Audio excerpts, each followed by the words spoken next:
I always believed marriage relied on trust, honesty, and devotion. For years, I thought my wife and I shared a bond nothing could break.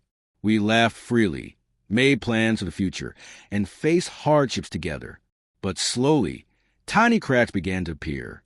She started coming home late, offering explanations about work, social events, or nights out with friends.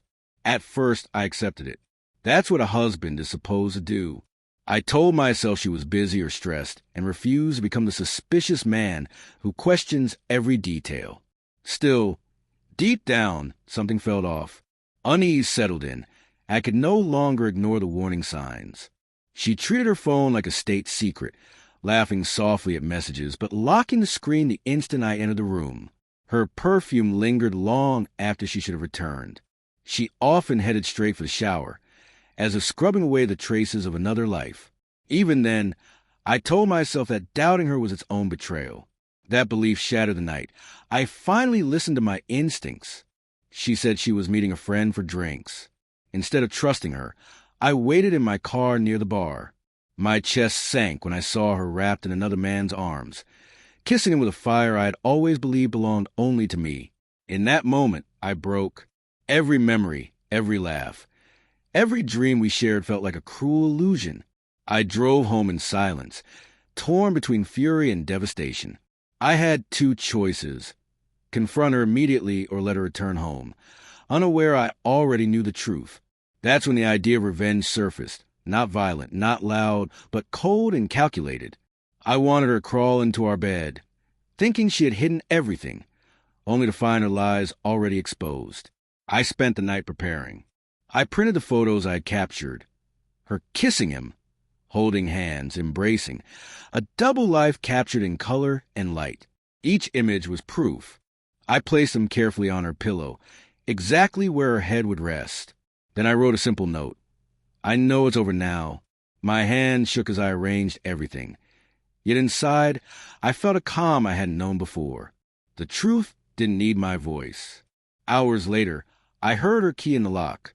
My heart raced, not with love, but anticipation. She slipped inside quietly, assuming I was asleep. I faked a snore as she moved softly, shedding her clothes and sliding into bed as she had countless times before.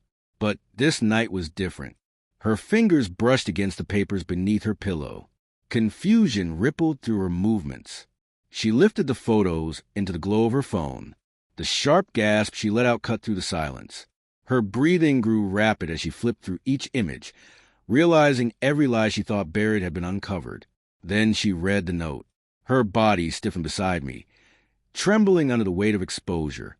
She whispered my name, voice breaking, but I stayed still, eyes closed, letting her sit with the shock of her own betrayal. For once, the power had shifted. She was the one afraid of what would come next. When I finally opened my eyes, the look on her face was unforgettable, wide, pale, desperate. "Please," she whispered. "It's not what it looks like." The oldest line in the book. I nearly laughed.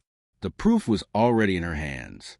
I sat up slowly, meeting her gaze with a calm that unsettled her more than anger ever could. "You climbed back into this bed like nothing happened," I said evenly, "but you forgot one thing. I already knew." She reached for me, but I pulled away. The space between us was permanent now. She cried, pleaded, promised it was a mistake, swore she still loved me, but her words rang hollow, rehearsed from some bad script. I told her what she didn't want to hear. Love doesn't sneak around. Love doesn't lie. Love doesn't look like him. With each word, she seemed to shrink under the weight of her guilt.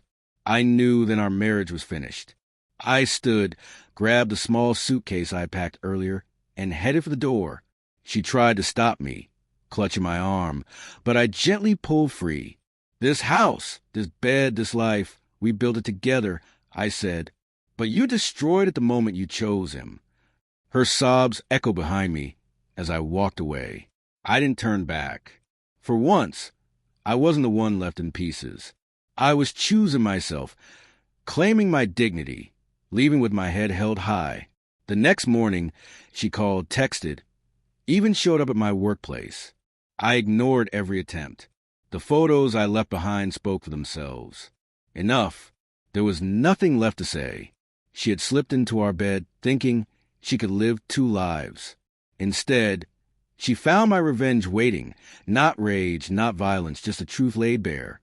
Sometimes the cold truth cuts the deepest.